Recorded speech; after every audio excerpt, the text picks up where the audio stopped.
নমস্কাৰ হেমাস ডেলিকেসি কৰ্নাৰলৈ মই আপোনালোকক পুনৰ স্বাগতম জনাইছো। মই আজি আপোনালোকলৈ তৰমুজৰ অন্য এটি ৰেচিপি লৈ আহিছো। তৰমুজৰ বগা অংশৰ বৰফি। আৰু এই বগা অংশখিনি মই কেনেকৈ প্ৰস্তুত কৰিলো এইটো আমাৰ আগৰ ভিডিও এটা দিয়া আছে সুন্দৰকৈ, ওপৰত লিংকটো আছে, আপোনালোকে চাই ল'ব। এতিয়া মই বৰফি বনাবলৈ কেৰাহী এটা গৰম কৰি তাতে মই 2 চামুচ ঘি দিলো আৰু 2টা এলাচি দিছো। এতিয়া এই বগা অংশখিনি ঘিখিনি দি দিম। এইখিনি মই পানীখিনি শুকাই যোৱালৈ ভাজিব লাগিব। আৰু যেতিয়া পানীখিনি শুকাই যাব ইয়াৰ ৰংটো সলনি হৈ যায়, আপোনালোকে ভাজি থাকিলে গমেই পাব। এয়া দেখিছে ৰংটো সলনি হৈ গৈছে। এতিয়া মই ইয়াতে 1.5 কাপ চেনি দিম। মই 2.5 কাপ এই বগা অংশ ৰুকি লৈছিলোঁ, তাতে মই 1.5 কাপ চেনি দিছোঁ। আপোনালোকে মিঠাটো কম বেছি পৰিমাণত দিব পাৰিব। মিঠাইটো অলপ মিঠা হ'লে ভাল লাগে, সেইবাবে মই অলপ বেছিকৈ দিলোঁ। এতিয়া এইখিনি চেনিখিনি কেৰামেল হোৱালৈ মই ভাজিব লাগে। এয়া দেখিছে আপোনালোকে চেনিখিনি ধুনীয়াকৈ গলি গৈছে। ইয়াতে মই এতিয়া 2 চামুচ শুকান নাৰিকলৰ গুড়ি দিম।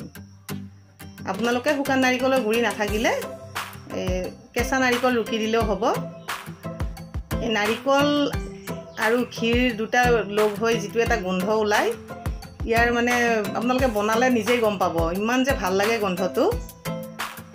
এতিয়া মই ইয়াতে বাদাম আৰু কিচমিচ দিম। মই 1 চামুচকৈ দিছোঁ বাদাম, কিচমিচো 1 চামুচ আৰু কাজু বাদামটো 1 চামুচে দিছোঁ। এইখিনি আকৌ ভালদৰে লাৰি অলপ দেৰি 2 মিনিটমান ভাজিব লাগিব।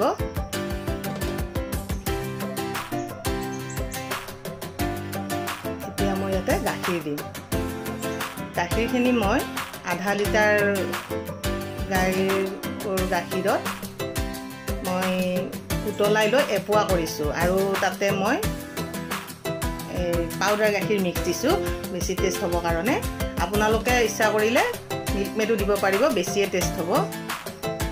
আপোনালোকে মোৰ চেনেলটো যদি ছাবস্ক্ৰাইব কৰা নাই সোনকালে ছাবস্ক্ৰাইব কৰি ল'ব আৰু ভিডিঅ'টো শেষলৈ চাব।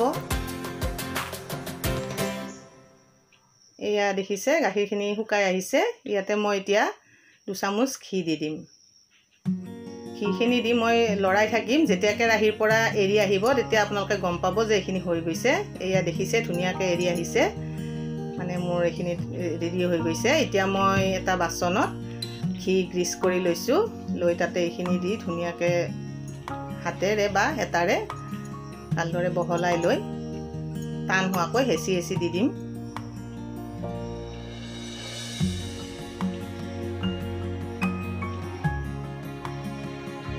আপোনালোকে বাচনটোতে বা কাঁহীও ল'ব পাৰে। অলপ ভালদৰে হেঁচি দিব লাগিব, তাতে টান হ'লে বৰফিটো কাটিব সুবিধা হ'ব।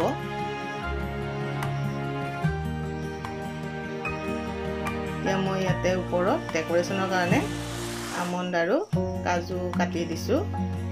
এইখিনি অৱশ্যে পিচ কৰাৰ পিছতো দিব পাৰে আৰু আপোনালোকে ইচ্ছা কৰিলে পিস্তা বা কেশৰ এইবিলাক দিব পাৰে। এইখিনি মই এনেকৈ কাজু আৰু ওপৰত দিয়াৰ পিছত ৰুম টেম্পাৰেচাৰত ঠাণ্ডা হ'ব দিম। ফ্ৰিজত নথওঁ, কাৰণ ফ্ৰিজত থ'লে অলপ পানী পানী ভাৱ এটা হয়। সেইবাবে নৰ্মেল ৰুম টেম্পাৰেচাৰত যেতিয়া ভালদৰে ঠাণ্ডা হ'ব তেতিয়া কাটিব পৰা যাব। এয়া ঠাণ্ডা হ'ল, এতিয়া মই এইখিনি কাটি দেখুৱাইছোঁ। আপোনালোকে আপোনালোকৰ পচন্দ অনুযায়ী ছেভ কৰিব পাৰে।